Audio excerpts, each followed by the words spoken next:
Siapa sangka, lobster di pantai Sawarna ini bukannya dicari pakai perahu, tapi diburu di sela karang yang terus dihantam ombak gede.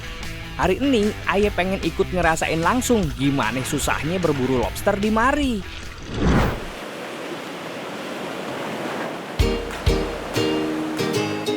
Di sini nih habitat lobster karang. Mereka demen banget ngumpet di lubang-lubang batu yang dalam di sekitar sini.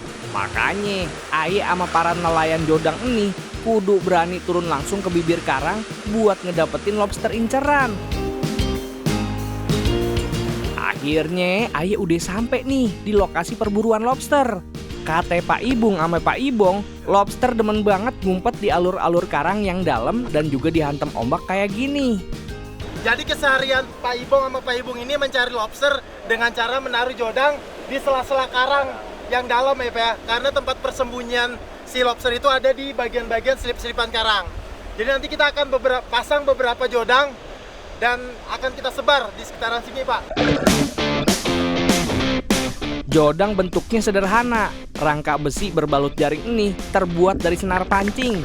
Biasanya di bagian tengahnya dikasih umpan kayak ikan, tamikil, atau kerang-kerangan lainnya. Yang bikin menantang bukan alatnya, tapi tempat masangnya. Jodang kudu dimasukin ke dalam alur karang yang masih kerendam air laut. Tepatnya jalur lobster berjalan buat sembunyi dan juga cari makanan.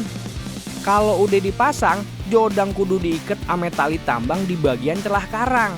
Tujuannya biar jodang kagak kebawa ombak dan arus pas air laut pasang.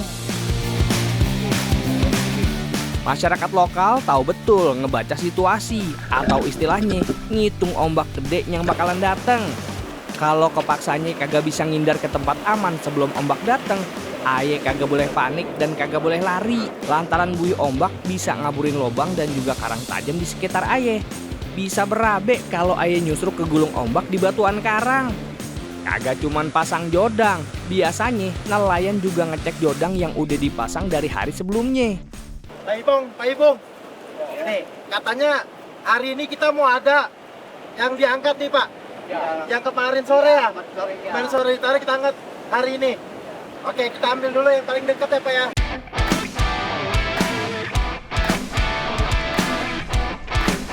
Jodang dipasang dan diangkat waktu air laut lagi surut. Diangkat pakai galah panjang yang ujungnya ada besi pengaitnya. Ya, dapat, alhamdulillah dapat 2. Buat nelayan, hasil ini udah cukup bikin semangat. Karena nyari lobster itu kagak ada garansi selalu dapet. Pas rezekinya dapat banyak, pas kagak rezeki, ya bisa zong.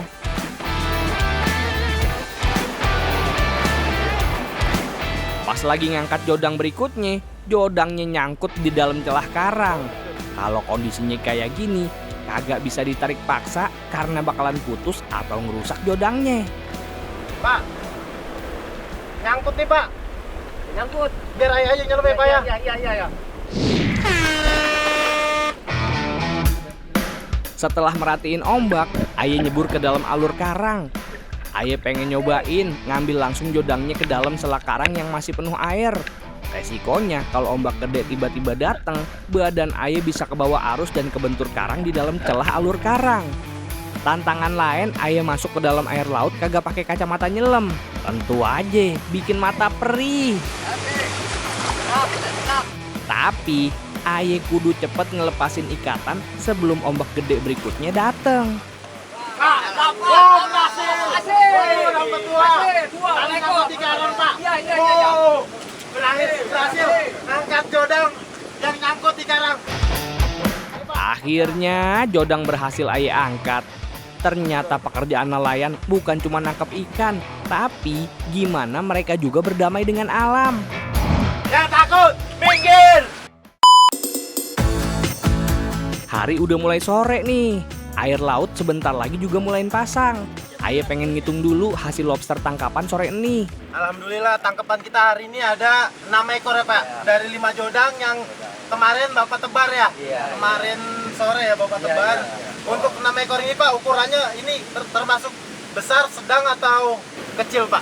Ini yang besar nih, yang agak kecil, yang ini ya yang 4 ya, yang 2 ini yang besar. Super. Super yang ini. super Nih ya, Pak, 2 ekor. 2 ekor nih super ya? Iya. Biasanya nih Pak, setelah Bapak dapat nih Pak, dijual atau dimasak sendiri Pak? Dimasak sendiri juga, Iya, bakar juga ya Pak ya? Bakar. Direbus enak. Direbus enak. Direbus enak. Kalau Enak. kalau misalkan Bapak ini dimakan mentah-mentah udah pernah belum? Belum. Nah, ya, belum. Makan mentah. Nah, berhubung Bapak belum pernah nih, Aye mau coba Pak daging lobster ini yang mentah, Wah, fresh langsung dari alam. Iya, boleh Oke. sekali. Boleh. Ya. Oke, nanti Aye ceritain ya rasanya kayak gimana ya Iya. Pak. Kalau makan sushi ikan mentah sih, Aye udah pernah. Tapi kalau makan lobster mentah, Aye belum pernah nyoba. Dalam waktu semenit, Aye bisa nggak ngabisin daging lobster fresh ini?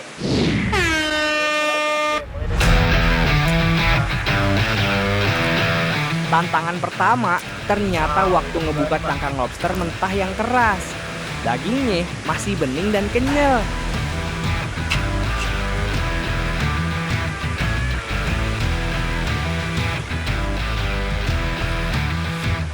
Sekilas sih ada aroma amis, tapi setelah masuk mulut ada rasa manis alaminya yang keluar. Tanpa bumbu, tanpa saus, dan tanpa dibakar.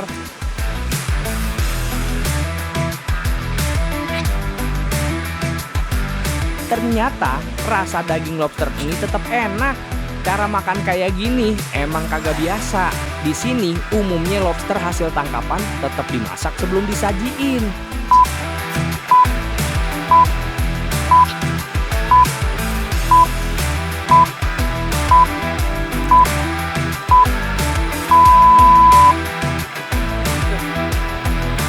Bapak, habis. Nah, Bapak nyesel banget Pak kalau nggak nyobain daging mentahnya Pak.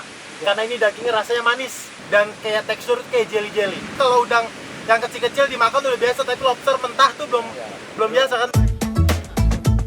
Ternyata setiap ekor lobster yang sampai ke meja makan kudu ditebus ame kerja keras para pencarinya. Ngadepin resiko berada di atas karang tajam dan ombak gede. Masyarakat di sini untuk mencari lobster ini perjuangannya berat banget apa ya? Dengan ombak yang begitu besar, di palung-palung yang diterjang ombak, taruhannya nyawa Pak. Nah, belum tentu juga dapat. Nah, kita alhamdulillah hari ini dapat 6. Tapi sebelumnya pengalaman, pernah nggak Pak nggak dapat? Pernah. Sering malah. Oh, berarti termasuknya alhamdulillah dapat ya Pak ya? Alhamdulillah. Buat yang takut, minggir!